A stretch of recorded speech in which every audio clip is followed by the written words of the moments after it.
CPU. But under RTMS, this initialization is not done. You must be careful to set a flag telling this that the ARM7 CPU is not owning the bus.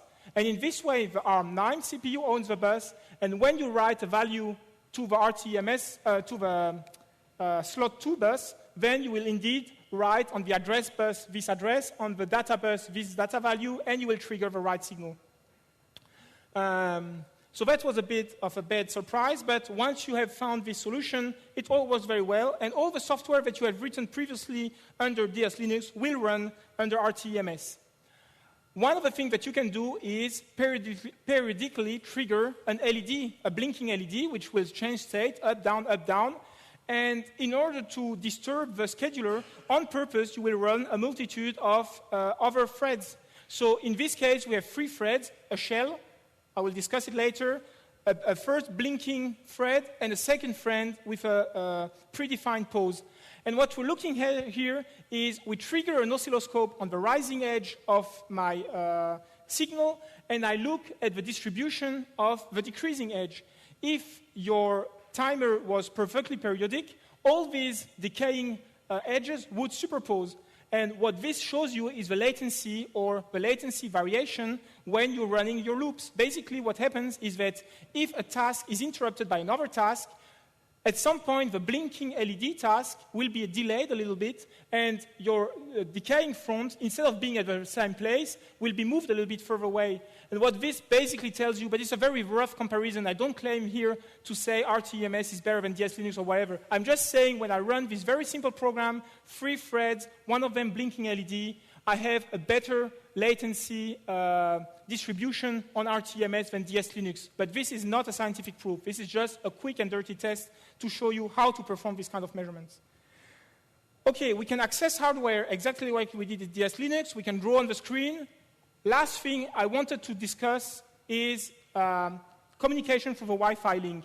And this is where we blocked because these people who were working importing the BSP, well, they ended the time of their scholarship, and the Wi-Fi part was the missing, or the last part they were working on, and it was nearly working, but there was a little bit of a twist in one of the data structure was not organized properly.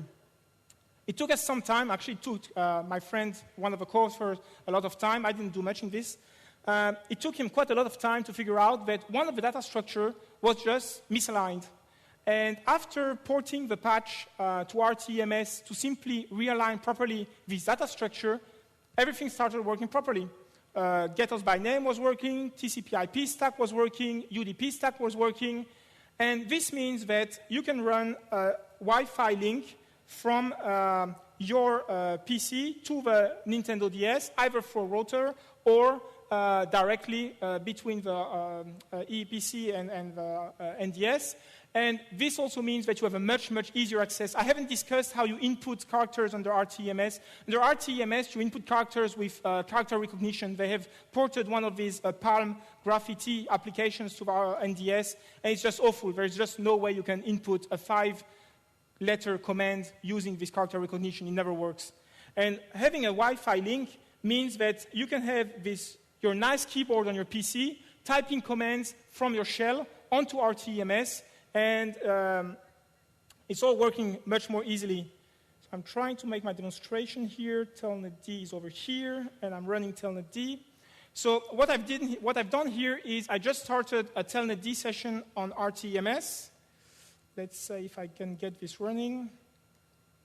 Not sure if this is working. Okay, so here is my Nintendo DS. I started RTMS. It comes as a game. And what you can hardly see here is that I have Telnet D running and waiting for a connection. So what I'll do here is, if all works well, I can connect from my ePC, which is configured as an access point. No, it should have been, but it's not. Let me quickly give it another try.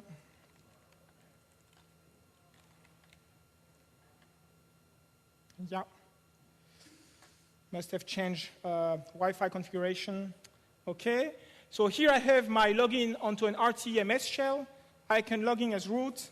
No password, of course, that's an embedded system. And I have access to the RTMS shell with all its functionalities. Here you can see that I have indeed connected No, you cannot, because I've just switched off. Never mind. Okay. What I would have wanted to show you is the RTMS shell has a nice set of commands. It has the usual Unix commands, ls, rm, mv, but it also has some dedicated commands which are solely used for embedded device applications, such as stack use, CPU use, how many cycles are free in your application, when are you running out of time, and that's really the kind of question that you're asking yourself when you're developing embedded systems. So it's the kind of thing that you enjoy having from an operating system and that very few operating systems will give you. So that's very interesting to have.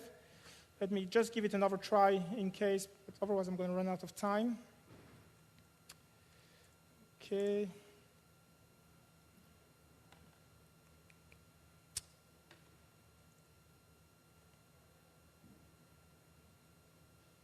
Never mind. People who are interested can come and see me later, and then we'll have a discussion about this.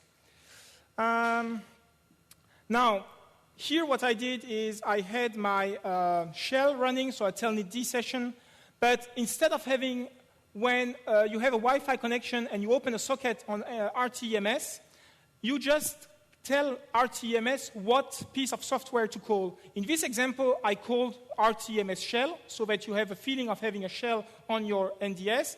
But you can also call any kind of software that you want, and the printf function will write to the socket instead of writing to the screen. That's very convenient, because I take an application which, instead of being the shell, RTMS shell, is my analog to digital converter application, which keeps on converting and writing using a printf function on the Wi-Fi link, the value that is just converted, and you have a wireless data measurement system. So in this example, I have this RTMS shell running through a Wi-Fi router.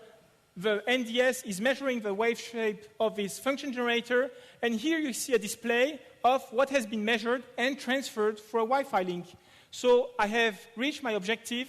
I have a wireless link of the data I measured, and for a wireless link, I can send commands to change the states of the LEDs. So what does accessing the network through RTMS look like? As I mentioned, a shell is only one optional way of doing things, but usually what you do is a monolithic application which includes all your configuration. So if you're familiar with the Unix way of configuring your network, first you set your interface. So interface configuration is done under RTMS by defining this kind of structure.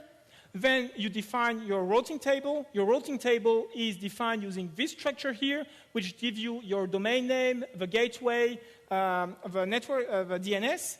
Then you will define what is your server. In this case here, you see that my RTMS initialization function calls the remote shell, the RTMS shell. The RTMS shell is launched so that I can type RTMS commands.